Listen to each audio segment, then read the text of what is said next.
Hello दोस्तों, हमारे YouTube channel भक्ति कथा में आपका फिर से स्वागत है। आज मैं आपके लिए लेके आई हूँ शीतला माता की कथा। आइए शुरू करते हैं। एक गांव में एक डोकरी रहती थी। उसके एक बेटा था। वह बहुत गरीब थी। उसके घर में कुछ खाने को भी नहीं था। उसकी झोपड़ी भी गांव से अलग बनी हुई थी। गांव में शीतला माता का मंदिर भी था। गांव में एक बार आग लग जाती है। सबके घर में आग लग जाती है। शीतला माता भी जल जाती हैं। जलन और गर्मी से परेशान होकर वे सबके घर जाती है, पर कहीं उन्हें ठंडक नहीं मिलती है। सारा गांव जल रहा होता है। माताजी कुम्हार के बाड़े में भी जाती है, पर उस दिन कुम्हार ने भी बाड़ा पकाने के लिए चढ़ा दिया था, तो उन्हें वहाँ भी खूब जलन होती है। इस तरह सब जगह घूमने के बाद अंत में माताजी गांव से बाहर की ओर भागती हैं। वहाँ उन्हें उस डोकरी की झोपड़ी दिखाई देती है। माताजी उसी में चली जाती हैं। वहाँ वे मिट्टी में लौटकर अपने शरीर की जलन को शांत करती है। उसके बाद थोड़ी देर आराम करने के बाद वे उस डोकरी से खाने के लिए ठंडा बासी खाना मांगती हैं। तो डोकरी को लगता है कि माताजी उसकी हंसी उड़ा रही हैं। तो वह डोकरी बोलती है कि माताजी, मुझ गरीब के यहाँ तो कुछ भी नहीं है। आज तो मैंने चूल्हा ही नहीं जलाया, कुछ भी खाना नहीं बनाया।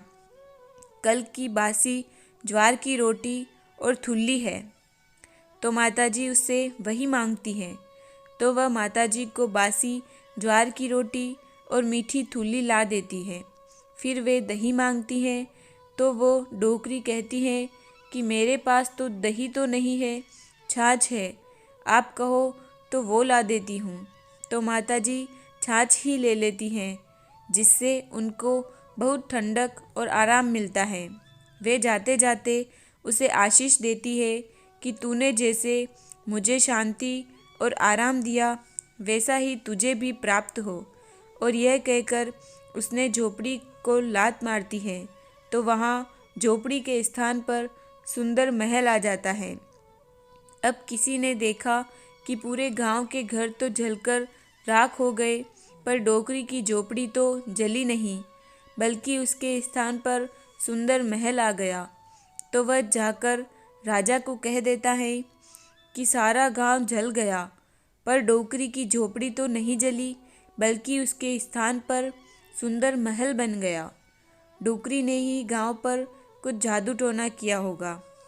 अब राजा ने डोकरी को बुलाया और पूछा कि जब सारा गांव जल गया तो तेरी झोपड़ी कैसे बच गई और महल कैसे बन गई?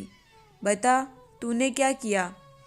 डोकरी हाथ जोड़कर बोलती है कि महाराज, मैंने तो कुछ नहीं किया।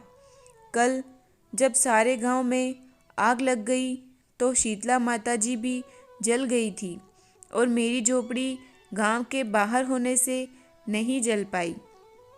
वे ठंडा स्थान ढूंढते ढूंढते मेरी झोपड़ी में आ गई। वहां उन्होंने आराम किया और फिर उन्होंने मुझसे खाना देने को कहा, पर मेरे घर में तो कुछ भी नहीं था। मेरे यहाँ तो बासी ज्वार की रोटी और मीठी थुली थी, जो मैंने उन्हें परोसी, जिससे उनकी भूख शांत हुई और उन्होंने मुझे आशीर्वाद दिया कि जैसा सुख और शांति तूने मुझे दी, वैसी तुझे भी शांति मिले। और फिर अंत में उन्होंने जाते जाते मेरी झोपड़ी को महल में बदल दिया। यह सुनकर राजा उसी दिन पूरे गांव में मुनादी करवा देता है कि होली के बाद आने वाली सप्तमी को शीतला सप्तमी के नाम से जाना जाएगा और इस दिन सब एक दिन पहले का बना ठंडा बासी खाना खाएंगे। उस दिन से सब शीतला सप्तमी को शीतला माता की पूजा करते हैं और ठंडा बासी खाते हैं। हे शीतला माता, जैसी डोकरी को टूटी वैसी सबको टूटना। कथा अधूरी हो तो पूरी करना और पूरी हो तो मान करना। जय शीतला माता। अगर आपको हमारी वीडियो पसंद आई हो तो तो हमारी वीडियो को लाइक करें, हमारे चैनल को सब्सक्राइब करें और वीडियो को शेयर करें। जय माता दी।